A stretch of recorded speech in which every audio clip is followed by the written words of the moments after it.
नमस्ते श्रोताओं, स्वागत है गीता का संदेश के इस विशेष एपिसोड में, जहां हम आपको ले चलते हैं कुरुक्षेत्र के युद्ध भूमि में, उस पल में जब अर्जुन का मन संदेहों से घिरा है और भगवान श्री कृष्ण उन्हें कर्मयोग का उपदेश दे रहे हैं। यह एक नाटकीय, रोमांचक और गहन विचारात्मक यात्रा है। तैयार हैं? चलिए इस महाकाव्य के दृश्य को जीवंत करते हैं। कुरुक्षेत्र का मैदान, चारों ओर युद्ध की तैयारियां, लेकिन एक योद्धा का मन युद्ध से ज्यादा अपने भीतर की उथल-पुथल से जूझ रहा है। अर्जुन धनुर्धर, पांडवों का शूरवीर, अपने रथ में खड़ा है, लेकिन उसका धनुष गांडीव नीचे झुका हुआ है। सामने खड़े हैं उनके अपने, उनके गुरु, उनके भाई, और उनके सामने खड़े हैं उनके सारथी स्वयं श्री कृष्ण। क्या होगा जब अर्जुन अपने संदेहों को कृष्ण के सामने रखेंगे? आइए सुने। अर्जुन कहता है, केशव, यदि आपको कर्मों की अपेक्षा ज्ञान ही श्रेष्ठ लगता है, तो फिर मुझे इस भयंकर युद्ध में, इस रक्तपात में क्यों धकेल रहे हैं? आपके ये मिले जुले उपदेश मेरी बुद्धि को और मोहित कर रहे हैं। हे माधव, कृपया एक निश्चित मार्ग बताइए जिससे मैं कल्याण को प्राप्त कर सकूं। अर्जुन का सवाल गहरा है। क्या करें? युद्ध करें या त्याग दें? कर्म करें या ज्ञान की शरण लें? और अब सभी की निगाहें श्री कृष्ण पर हैं। क्या कहेंगे वे? आइए सुने।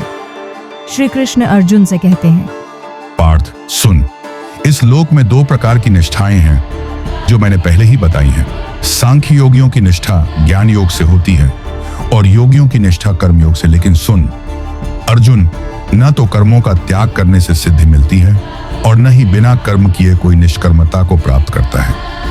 कोई भी मनुष्य एक क्षण के लिए भी कर्म किए बिना नहीं रह सकता। क्यों? क्योंकि प्रकृति के गुण उसे कर्म करने के लिए बाध्य करते हैं। जो मूर्ख मनुष्य अपनी इंद्रियों को जबरदस्ती रोककर मन में विषयों का चिंतन करता है, वह मिथ्याचारी है अर्जुन। वाह, क्या गहरा उपदेश। लेकिन रुकिए, श्री कृष्ण अभी और गहराई में जा रहे हैं। क्या है कर्मयोग का असली रहस्य? श्री कृष्ण पुनः अर्जुन से कहते हैं, जो पुरुष मन से इंद्रियों को वश में करके आसक्ति से मुक्त होकर कर्म करता है, वही श्रेष्ठ है। अर्जुन, तू शास्त्र विहित कर्तव्य कर्म कर, क्योंकि कर्म न करने से तेरा शरीर निर्वाह भी नहीं होगा। क्या बात है। कर्मयोग का यह मंत्र अर्जुन के लिए ही नहीं, हम सभी के लिए है। लेकिन कहानी यही नहीं रुकती। श्री कृष्ण अब यज्ञ की बात करते हैं।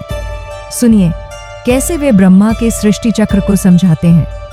श्री कृष्ण फिर कहते हैं, प्रजापति ब्रह्मा ने सृष्टि के आरंभ में यज्ञ सहित प्रजाओं को रचा। उन्होंने कहा, इस यज्ञ से तुम वृद्धि को प्राप्त करो, यह तुम्हें इच्छित भोग देगा। यज्ञ से देवताओं को उन्नत करो और वे तुम्हें उन्नत करेंगे।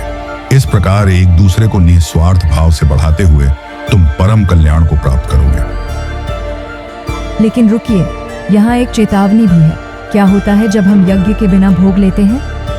श्री कृष्ण अर्जुन से कह रहे हैं, जो पुरुष देवताओं द्वारा दिए गए भोगों को बिना उन्हें अर्पित किए भोगता है, वह चोर है। पर जो यज्ञ से बचे हुए अन्न को खाते हैं, वे सब पापों से मुक्त हो जाते हैं। अब अर्जुन का मन और उलझन में है। वे पूछते हैं, फिर यह मनुष्य पाप क्यों करता है? आइए सुने श्री कृष्ण का जवाब। केशव, यह मनुष्य जो स्वयं पाप नहीं करना चाहता, फिर भी बलपूर्वक पाप क्यों करता है?